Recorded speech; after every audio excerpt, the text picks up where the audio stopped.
queria falar sobre esse tema, o espírito de prontidão, e aí eu quero ler só alguns versículos de Mateus capítulo 26.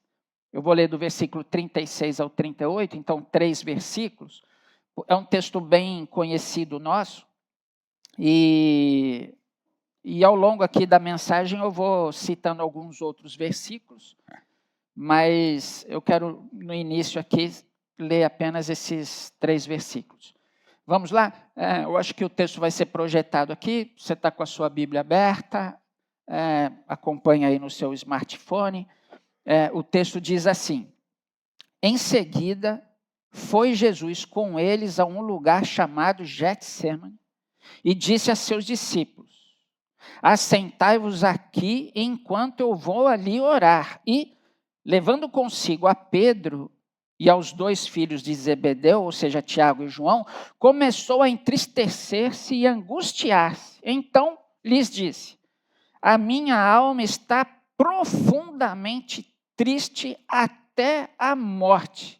Ficai aqui e vigiai comigo. Até aí. Sabe, irmãos, quando a gente se depara com esse texto, a gente lembra muito bem. Jesus já tinha acabado de sair com seus discípulos do cenáculo. Ali, todo o ensinamento de Jesus no cenáculo, a gente sabe, a gente acompanha, né? João capítulo 13, 14, 15, 16 e no 17 tem o texto da oração sacerdotal. Então, Jesus tinha acabado de sair do cenáculo e ele vai ao Getsêmani com os seus discípulos. O que acontece é que ele deixa a boa parte dos seus discípulos e leva com ele Pedro, Tiago e João para um momento de oração. Mas Jesus faz ainda, deixa os 3 orando e vai para um lugar à parte para ele estar a sós com Deus. Então Jesus faz isso. Naquele momento, antes mesmo dele ser traído, Jesus busca o Pai em oração. E Jesus deixa muito claro a angústia do seu coração nesse momento aqui. É por isso que eu penso que lá, então, no cenáculo, quando há aquele episódio de Tiago e João, querendo saber quem sentaria à sua direita, à sua esquerda, enquanto os discípulos estavam pensando nisso, havia uma agonia, uma angústia profunda em Jesus, porque Jesus já sabia o que aconteceria dentro de alguns momentos, algumas horas talvez. E aí Jesus leva esses 3 amigos. É interessante que na ressurreição da filha de Jairo, Marcos capítulo 5, Jesus leva os 3. No Monte da Transfiguração, Mateus 17, Jesus leva os 3. Parece que dos 12 discípulos, esses 3 tinham um valor especial. Jesus tinha um apego a esses 3 homens, principalmente a João, que é o discípulo amado. Nós sabemos disso. E Getsêmani, eu não sei se você sabe, o significado é prensa de azeite. É naquele lugar, naquele jardim, é que Jesus é prensado espiritualmente falando. É naquele momento ali, naquele lugar, que Jesus deixa transparecer toda a sua angústia. Jesus já sabia que a cruz viria. Relendo o versículo 37 e 38, começou a entristecer-se e angustiar-se. Então lhes disse: a minha alma está profundamente triste até a morte. E uma outra versão fala que é uma tristeza mortal. E a gente vê o lado humano de Jesus aqui, lidando com essa angústia. Então, quando Jesus faz o convite para os seus amigos, então ele leva os seus amigos ali para um momento de intercessão. Jesus sabia que dentro de pouco tempo, o outro amigo, que virou um traidor, viria. Com aquelas pessoas, com os religiosos, com os soldados. Jesus sabia. Então, aquele momento era um momento de oração.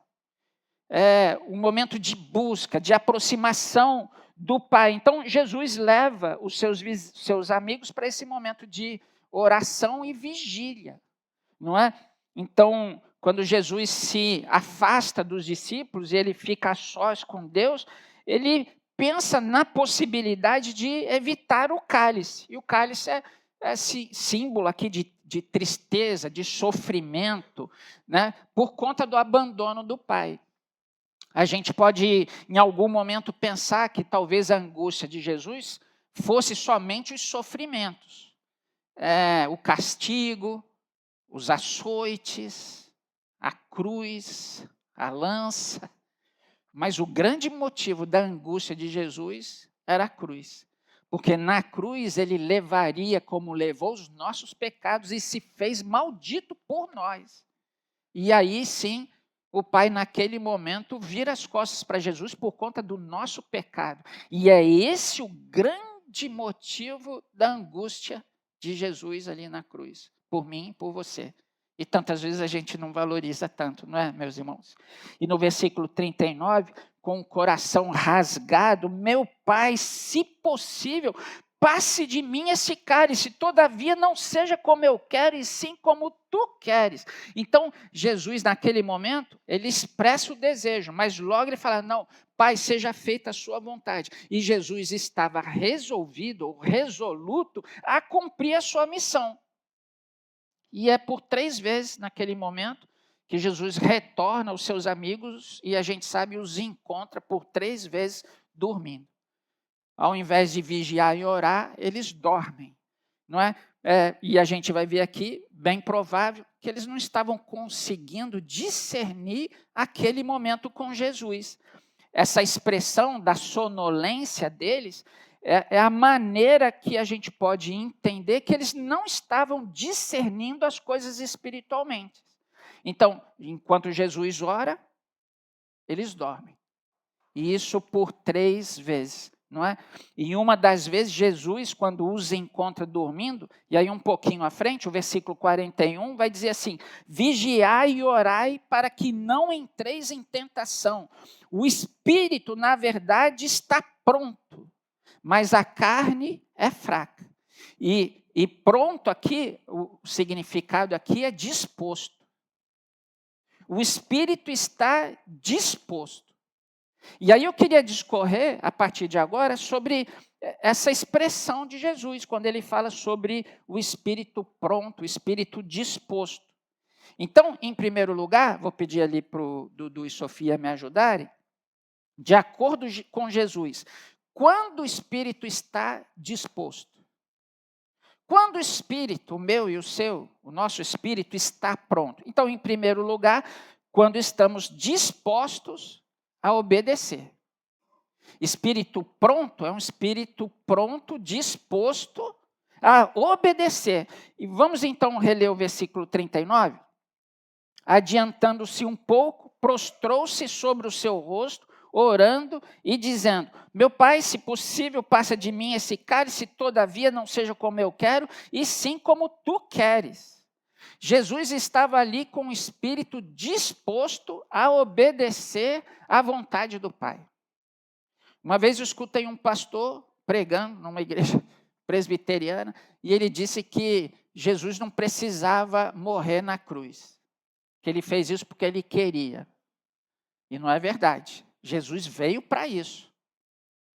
Então, a missão de Jesus foi exatamente essa, vir para se entregar na cruz por nós. Então, essa era a missão de Jesus. E quando a gente vai lá para Filipenses 2, versículo 8, você sabe muito bem, Jesus tomou a forma humana, se humilhou, não é? Humilhou a si mesmo, foi obediente até a morte e morte de cruz. Então, Jesus ensina isso para a gente. O maior exemplo para mim, para você, para cada um de nós, é a vida de Jesus. Jesus estava pronto a obedecer e a fazer a vontade do Pai. Então, um espírito pronto é quando nós estamos dispostos a obedecer. E aí, irmãos, quando eu penso sobre isso, eu me lembro do rei Saul. Quando ele desobedeceu a Deus naquela batalha com os amalequitas. Deus havia falado para ele, cara, não leva nada. Nem os despojos, não leva nada, nem o rei, as pessoas, elimina tudo, tal.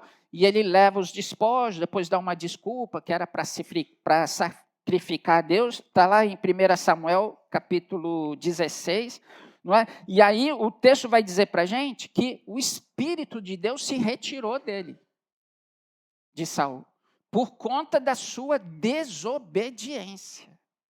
E aí, quando Davi é ungido rei, que o Espírito vem sobre a vida de Davi, olha que interessante.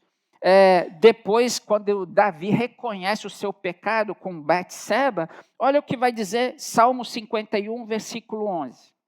Não me expulses da tua presença, nem tires de mim o teu Santo Espírito. Ó, pensando no antecessor. Não faça comigo o que o Senhor fez com Saul. E ele continua: devolva-me a alegria da tua salvação e sustenta-me com um espírito pronto a obedecer. Então, o nosso espírito está pronto, disposto quando nós obedecemos a Deus. E Jesus sabia disso, que a única maneira de agradar a Deus viria através de um espírito pronto a obedecer. E é esse ensinamento que ele traz para aqueles 3 amigos. E é esse mesmo ensinamento que ele traz para mim e para você, nós como discípulos de Jesus. Aliás, como eu sempre digo, discípulo é aquele que faz o que o mestre ensina. Não é? O que nós precisamos fazer é ter cada um de nós um espírito pronto a obedecer. Amém? Segundo aspecto, nosso espírito está pronto quando vencemos as tentações. Versículo 41, adiante um pouco. Vigiai e orai para que não entreis em tentação. O espírito, na verdade, está pronto, mas a carne é fraca. Então, Jesus, por 3 vezes, ora, se possível, afasta de mim esse cálice. Não é? E ele sabia que a cruz era inevitável. A cruz estava próxima. Não tinha como mudar ou alterar. Era a missão de Jesus e a missão de Jesus estava chegando, estava se cumprindo. Apesar da angústia, apesar da tristeza, o Espírito de Jesus estava pronto a obedecer. E é isso que ele vai então requerer dos seus discípulos. Não é porque a falta de vigilância, a falta de oração e de um espírito de prontidão, justamente isso foi o que levou os discípulos, então, a cederem à tentação do sono. E Jesus dizia para ele: vocês estão cedendo, vocês não estão orando, não estão vigiando. E se não for assim, vocês não vão conseguir. Vocês vão entrar em tentação. Então, Jesus traz essa exortação para os seus discípulos naquele momento onde Jesus sofria tanto. E a gente sabe muito bem, a gente passou por isso, a gente ouviu isso de maneira tão clara no nosso acampamento, não é? No período de carnaval. A tentação vem e ela é interna, é um teste, é uma prova, e a tentação vem com o intuito de levar a gente à queda, e quando a tentação vem, nós caímos, é para nos afastar de Deus, não é? Então, a tentação tem esse objetivo de nos levar a ceder e cair no pecado e nos afastar de Deus. É por isso que Tiago, em capítulo 1, versículo 13, vai dizer: somos tentados pela nossa própria cobiça. Mateus capítulo 4 vai dizer que Jesus foi levado pelo Espírito ao deserto para ser tentado, mas ele estava vigilante. Jesus não pecou e nem cedeu à tentação em nenhum momento. E a gente percebe, irmãos, que naquele momento no Getsêmani, o que faltou para os discípulos é esse espírito de prontidão. Jesus falou por 3 vezes: fiquem aqui, orem comigo, vigiem. Jesus voltava, estavam os 3 lá dormindo. Então, quando Jesus foi preso pelos líderes religiosos, versículo 56, a parte final, vai dizer: então os discípulos todos, deixando, fugiram. Quando passa aquele momento da oração, quando Jesus cobra um espírito de prontidão, quando eles cedem à tentação, ao cansaço, ao sono e permanecem orando, quando os religiosos chegam, quando os soldados chegam, eles fogem. Eles abandonam Jesus naquele momento. E aí Jesus, para os seus discípulos e para a gente, o que ele cobra da gente é um espírito de prontidão para a gente vencer as tentações no nosso dia a dia. E por último, o nosso espírito está pronto quando possuímos discernimento espiritual. E aí eu quero ler com você o versículo 45, se você tiver com a sua Bíblia aberta aí. Nosso espírito está pronto quando possuímos discernimento espiritual. 45. Então voltou para os discípulos e lhes disse: ainda dormis e repousais. Eis que a chegada a hora, e o Filho do Homem está sendo entregue nas mãos de pecadores. Levantai-vos, vamos, eis que o traidor se aproxima. Então, Jesus ainda estava dizendo essas palavras quando Judas chega, justamente com os religiosos, com os soldados, e Jesus sabia da importância de discernir aquele momento. Eles precisavam estar preparados espiritualmente para aquele momento, e Jesus consegue. Jesus discernia espiritualmente os momentos, apesar da sua angústia e apesar da sua tristeza. Jesus estava conectado com o Pai. E nada do que aconteceu ali, naquele jardim, impediu de que Jesus cumprisse a sua missão. Mas Jesus, por 3 vezes, ora pelo mesmo motivo. E o versículo 44 vai dizer: então os deixou novamente e orou pela 3ª vez, dizendo as mesmas palavras: Pai, se possível for, afasta de mim esse cálice, mas não seja feita a minha vontade, mas a sua. Por 3 vezes Jesus ora as mesmas palavras. Então, oração e vigilância nesses momentos cruciais são fundamentais e Jesus sabia disso. Só que, por outro lado, os seus discípulos estavam espiritualmente sonolentos, estavam dormindo.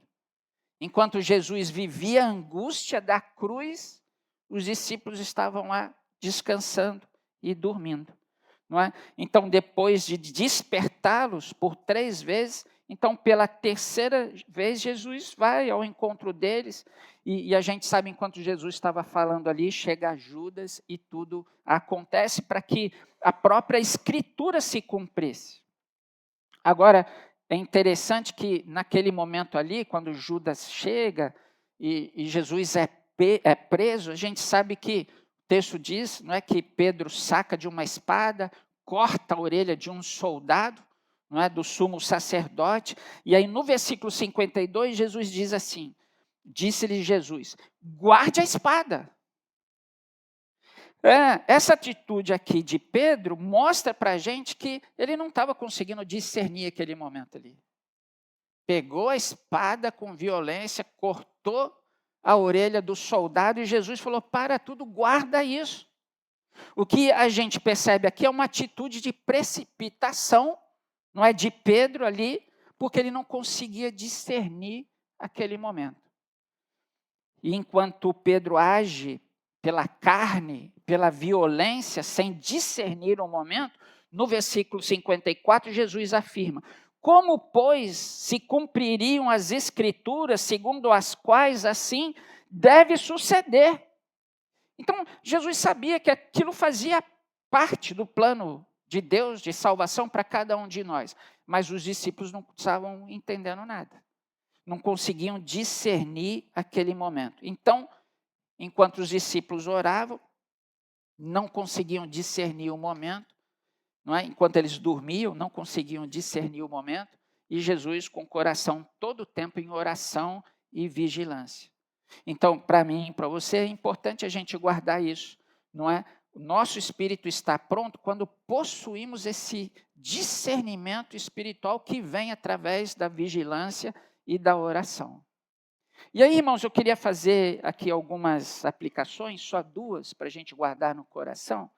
E a primeira aplicação que eu faço, extraindo desse texto, é que as nossas fraquezas devem nos levar a vigiar e orar.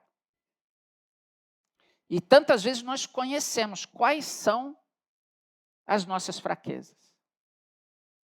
E tantas vezes nós nos pegamos dormindo espiritualmente. Sabemos das nossas fraquezas, mas não vigiamos e não oramos.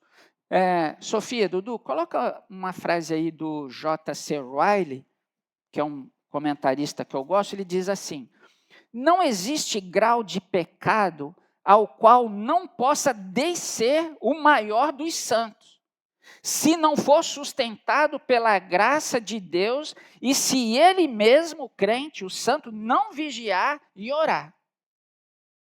A gente precisa orar e vigiar. Não há grau de pecado ao qual não possamos descer se a gente não vigiar e não orar. E esse é o perigo, quando a gente se sente muito forte, não é? A gente se sente fortalecido, estamos de pé e não imaginamos que a gente possa cair em algum momento se a gente não vigiar e orar. E nós conhecemos nossas fraquezas. E aí eu pergunto para você, quais são as suas fraquezas? Em que eu e você, nós precisamos vigiar? Para mim, um tempo atrás, foi a questão da ira. E para falar a verdade, eu vigio e oro até os dias de hoje. Quais são nossas fraquezas? Em que eu e você precisamos vigiar? Talvez frustrações, decepções, medos, traumas, frieza, desânimo, apatia, talvez uma tristeza mortal. E a gente pega esse texto e traz para o nosso coração, porque a nossa fraqueza deveria despertar em nós uma atitude de vigilância e oração. E hoje eu não caio em algumas fraquezas, por exemplo, a ira. Meu pai foi um homem muito irado. Eu cresci vendo meu pai se irar.